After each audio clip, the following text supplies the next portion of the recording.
So this is my first time doing a story like this, and I thought that it would be kind of fun to maybe not do something like a dad joke or something funny, and maybe tell a little bit of Detroit lore or history, horror, I don't know what you call it, but I hope you enjoy the story. If you do, hit the like button. That'd be great. And if I get enough response from this, I'll make some more. The story does not take place in 1692, nor does it take place in Salem, Massachusetts. The story takes place in 1931 in Detroit, Michigan. To be more exact, in Delray, which is located in the southwest portion of Detroit, Michigan, on Medina Street. And this is a true story about the Witch of Delray in Detroit's witch trial. Witch of Delray, whose actual name is Rose Veras, moved here from Hungary to Delray and lives on Medina Street with her 3 sons and boarders that she rents to and cares for. They say that she keeps a tight leash on her boarders and treats them like her own kids. The neighbors have started to talk about Rose, and they say that she is evil. They are the ones that gave her the name the Witch of Delray. They say this because she wears all black, and because they believe that she can put a hex on them with just her eyes by looking at them. They also say that she killed as many as 12 men, mostly by poisoning. In 1925, she actually gets arrested when 2 of her boarders die suspiciously, but she ends up being released because they can't link her to their deaths, and nobody will come forward to talk to the police because they're too afraid of Rose and what she could do to them. So she gets released and they move on with life. 1927, though, her husband and his friend die working on the family car in the closed garage. They die from carbon monoxide poisoning. But the neighbors say that she's the one that closed the garage up and she's the reason they died. Now, all of these deaths are, they say, because she collects on insurance policies on them, that she puts life insurance policies on them and then she knocks them off, and that's how she gets money. And they believe that's what's going on in this home. Now, there's even rumors that she was marrying some of these boarders after her husband died to be able to get more money, but those are the facts that we know so far. Now, on a hot day in 1931, in August, one of Rose's boarders, Steve Mack, is told to fix an attic window.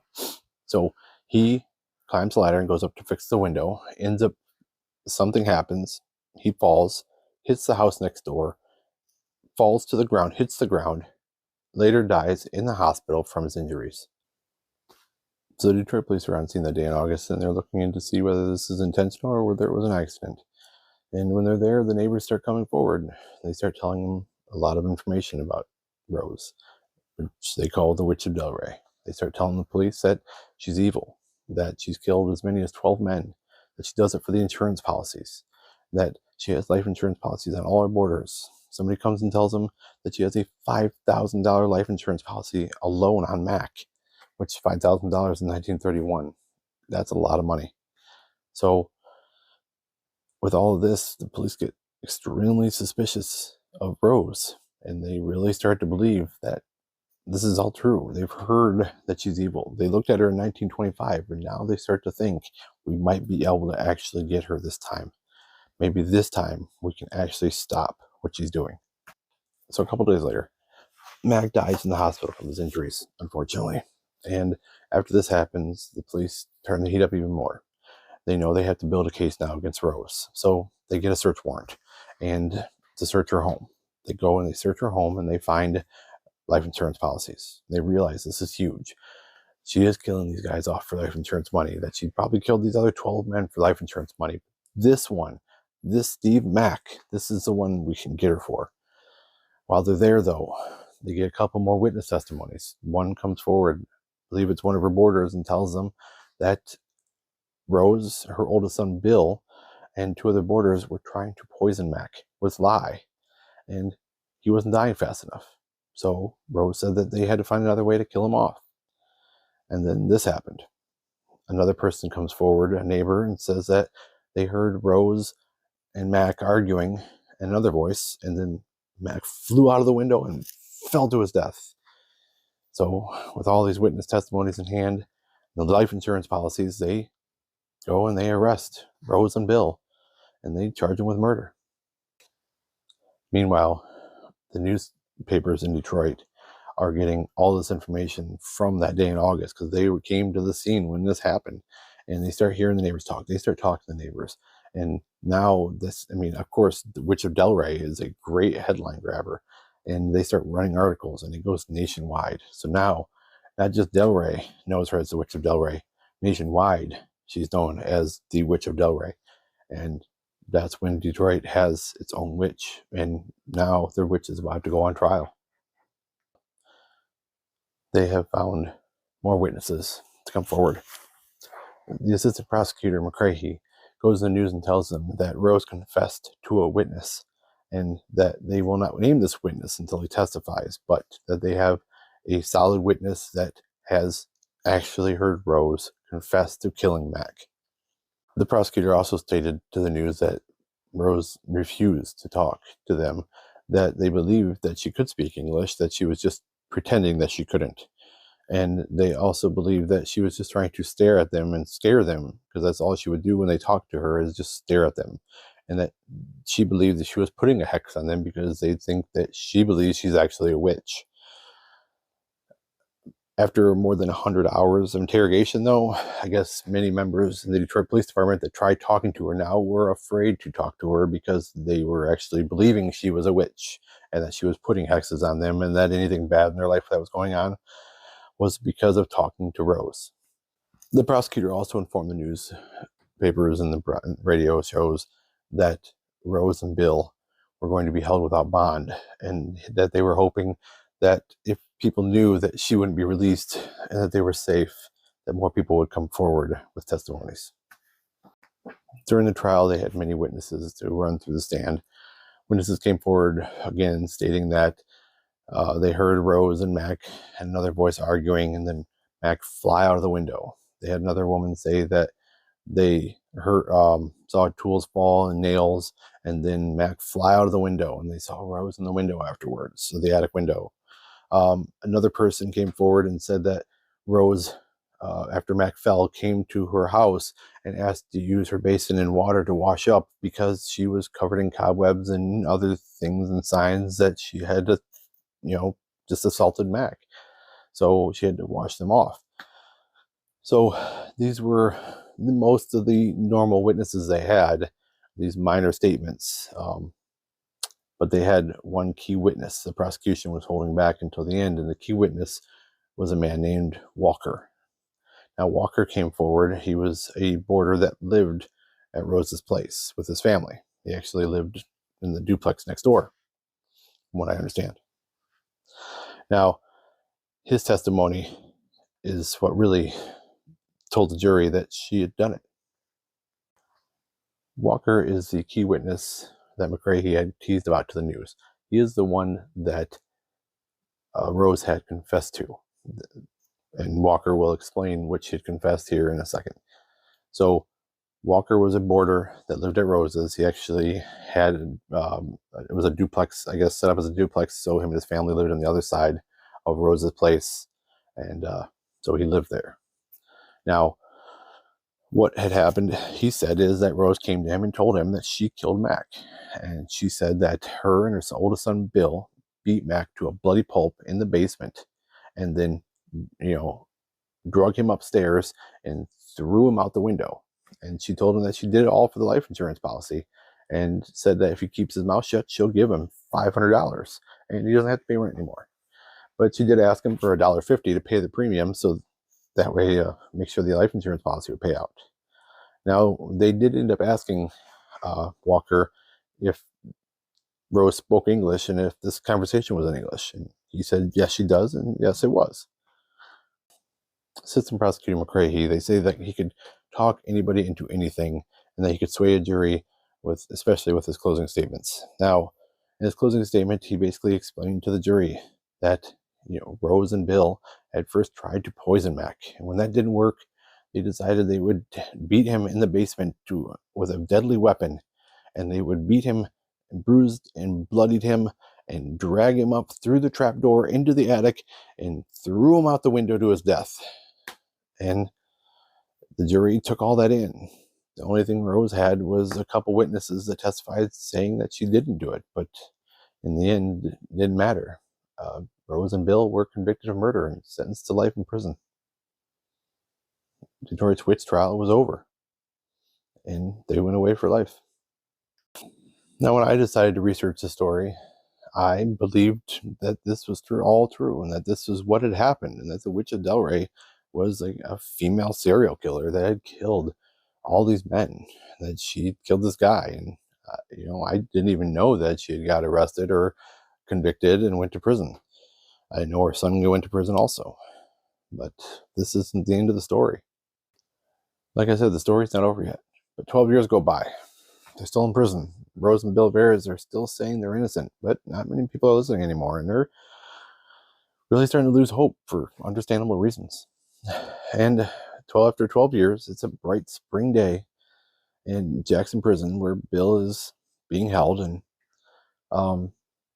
Assistant Prosecuting Attorney McCrahy, who was in charge of their case, is now a prisoner in Jackson Prison also.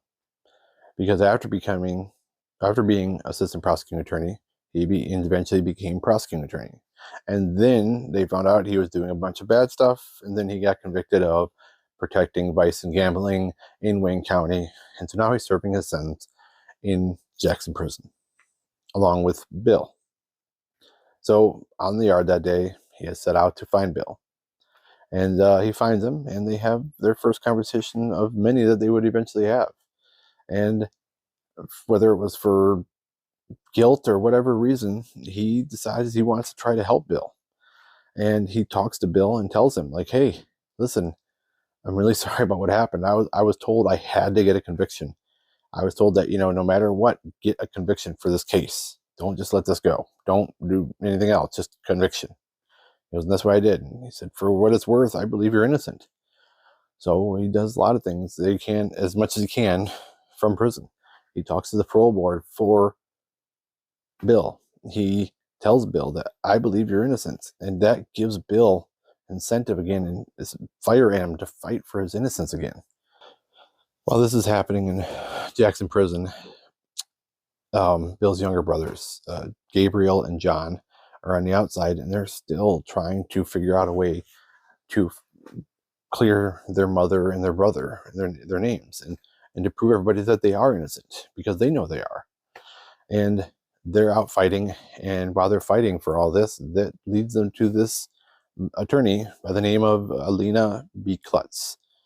And this woman is the definition of a badass. She is a trailblazer and truly does a lot of amazing things in her life. But they get to her and tell her, we can't give you much. Maybe we can pay you with a payment plan or something, but we don't have much money to give you.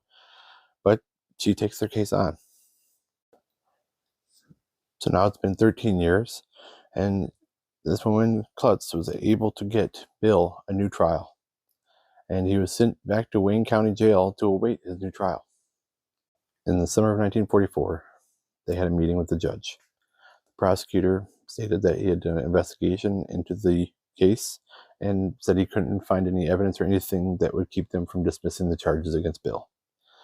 The Detroit police were there and said they did the same thing, and they also couldn't find any witnesses that testified against Bill in the original trial at this time, and they said that they agreed and that they couldn't find anything that would keep them from dismissing the charges against Bill either. So the judge says, okay, and he dismisses the charges against Bill, making him a free man. Now, Bill and his attorney Klutz were walking into the courtroom just in time to hear the judge dismiss the charges and make him a free man. Once outside, he was greeted by the press, and he told them how McCrae had helped him in prison and how McCrae had asked him, I hope you don't hate me. And he told the press, he said, I'm so happy to be a free man that I couldn't hate anybody. I love the world. After Bill's case, Klutz thought, this is great. I should be able to get Rose out just as fast and just as easily. I mean, it's the same case, same trial. I'll use the same evidence that I used for Bill, and I should be able to get Rose out. This is amazing. So she submitted it, and it didn't go as well. The assistant prosecutor is sent over by the prosecutor to interview Rose and to see how well her English is. And when he goes, he takes an interpreter. When he goes to talk to Rose, he comes back and says that Rose's English is good enough and that he believes she had a fair trial the first time.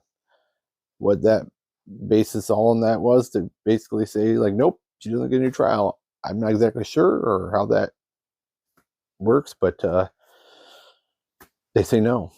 But this doesn't stop Klutz. Now to her, the fight is on, and she knows she has to go down a different avenue. Klutz was not deterred by being told no the first time. So she goes out and she tries to find a different avenue to get a motion for a new trial to be approved. So she hires a mechanical engineer and a professor of physics to go and examine the incident and examine the house and make a determination if it was even possible for Mac to be beaten in the basement, drug up through the trapdoor into the attic and across and out, thrown out the window. So these experts examined the testimony from the case to see what they said had happened and how it happened, and then they went and examined the house. And both experts came back and said it wasn't possible for this to happen. The engineer stated that they would have had to drag a full-grown man that was unconscious through the basement, upstairs. Then once upstairs, they had to go through the kitchen into a small bathroom that was only 6.5 feet by 6 feet. This is a small bathroom. Then once in the bathroom, they had to get this unconscious man up a 6-foot ladder and through a trapdoor into the attic. This trapdoor was only 2 feet and 2 inches by 2 feet and 10 inches. They would have had to get him through there into the attic. In the attic, it was all exposed floor joists. So up there, if you would have stepped off of one of these joists, you would have fallen onto the lath and plaster. You would have fallen right through the ceiling. You would have damaged the ceiling, which they said in the original trial there was no damage to the ceiling in the original case. So they know that nobody had stepped off of floor joists and damaged this. So they would have had to get him up through the trapdoor into the attic, and they would have had to take him 14.5 feet all the way to the partition. Once the partition, the only access point to get to the other side of the partition, to the opening to get him to the window, was a small opening that was 18 inches by 16 inches. That opening was 22 inches up from the floor joist. So they would get it up and through this. The physics professor actually said that a man that's conscious and trying to get through this has a hard time, much less trying to drag and pull an unconscious man through this tiny hole. But once they got him through this, then they would have had to drag him 36 feet across exposed floor joists and electrical wiring, which would have been an obstacle because it was in the way, they said. So once through and past all of this to get to the attic window to throw him out, they said it would have been impossible to do all this, especially with no damage to the ceiling below them. Now, they also stated that, hey, if he was awake, though, it would have been impossible too, because if he was awake and they were dragging him up to do this, eventually he would have fought back. And in fighting back, somebody would have done damage to the ceiling. They would have fallen, they would have stepped off one of the floor doors, landed and hit and broke the ceiling, and there would have been signs of a struggle up there, which there wasn't. Their experts in the first trial said there was no damage, like I said. So they said this is not possible. This couldn't have happened. The physics professor even stated that just getting him up into the attic would have been impossible. To get this full-grown man that's 160 pounds up the 6-foot ladder, to get him contorted to get fit through this hole while he's unconscious, would have taken more men than they could fit in this small bathroom with a ladder to get him up there. He said it wouldn't have been possible. And to have people up there trying to balance on the floor joist and pull him up at the same time without doing damage to the ceiling, they both said completely impossible. That wouldn't happen. So with that, Klutz also included in this motion that, hey, by the way, Rose doesn't speak English. And she brought witnesses to testify that had known her for years. And these witnesses stated that Rose has never spoke English. She barely speaks any English. She can say like hello and goodbye. Literally the only 2 words she can say in English. So this makes Walker's testimony, the prosecution's key witness in the first trial, where he said that he had a lengthy conversation with Rose in English and that Rose can speak English, all a lie.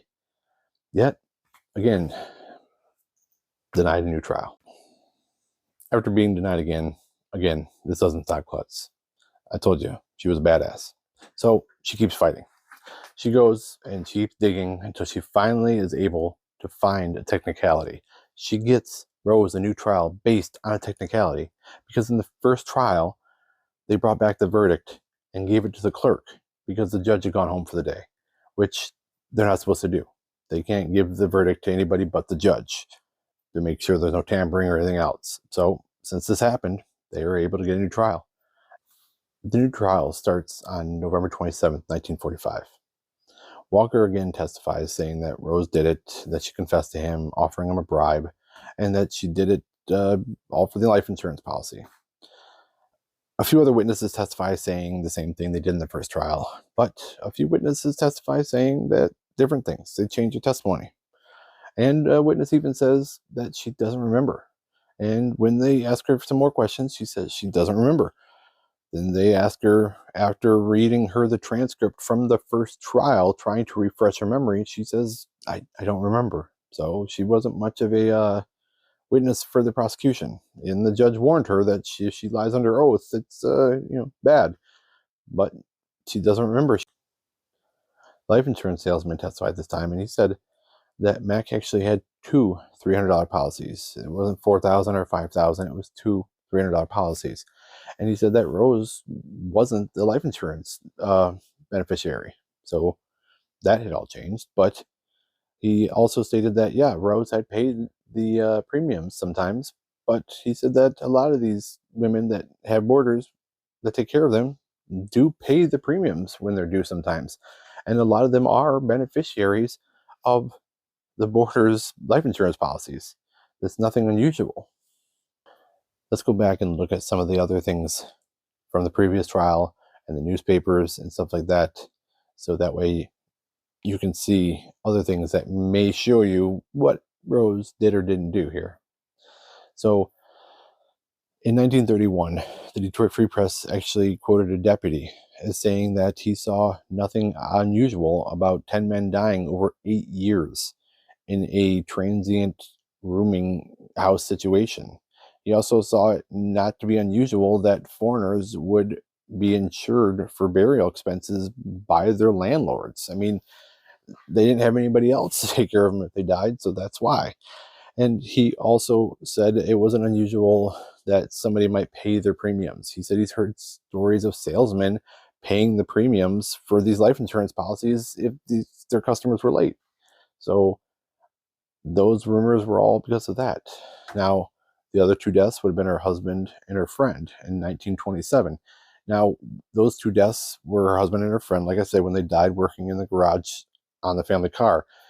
This is when Rose started wearing black. She didn't start wearing black because she was a witch. She started wearing black because in her tradition, she was in mourning for her husband. That's why she wore all black and why she wore black in mourning of her husband. The other two deaths in 1925 that she was arrested for, the reason she was released is not because they couldn't tie her to it. It's because they found out it was from alcohol poisoning. She didn't have anything to do with their deaths. They died from alcohol poisoning. So that's why she was released. In the original trial, one of the doctors said that Mac had no poison in his system. So obviously they didn't try to kill him with poison or lie or whatever. The medical examiner said there was no evidence of him being beaten with a deadly weapon or having blows done to him by an object. His wounds were from a fall. So those things were obviously didn't happen. Also, a detective that examined the crime scene said that there was no blood throughout the basement, the attic, the kitchen, bathroom, anywhere. If you beat somebody to a bloody pulp and then drug them all through the house and through the attic, there'd be blood, but there was no blood anywhere. The final witness to take the stand was Rose herself. Rose testified this time, and Rose took the stand, and with the help of an interpreter, Rose spoke on her own behalf. She denied killing Steve Mack, denied having anything to do with it or killing anybody. She admitted to paying for his and others' insurance premiums, but she said that's just what you did if they weren't home when they came to collect. But when they got back home, she would tell them and they would pay her back. That was just what you did. And she said that she wasn't even home when Mac fell. And her son wasn't home when Mac fell. Neither of them that were convicted of this were not home when Mac fell. But when a neighbor told her that Mac had fallen, she did run home to see what had happened and see if he was okay. But she wasn't home when the incident happened. The jury took 8 hours to come back and with the verdict. And they found Rose Veres not guilty. Now, when Rose heard this, she misunderstood them and she actually fainted because she thought they said guilty and she thought she was going back to prison. When she found out, though, she was very happy. She couldn't believe she was going back to prison. In the end, it was just a giant witch hunt, and Rose was just a victim of being ran over and being accused of some stuff she didn't do. But in the end, Rose went on to live her life, and she said she still loved this country. And I think it's amazing that even after all of this, the one thing Rose did that she always wanted to do was become a U.S. citizen, which she eventually did before she passed away. That's the end of the story in Detroit's Witch Hunt.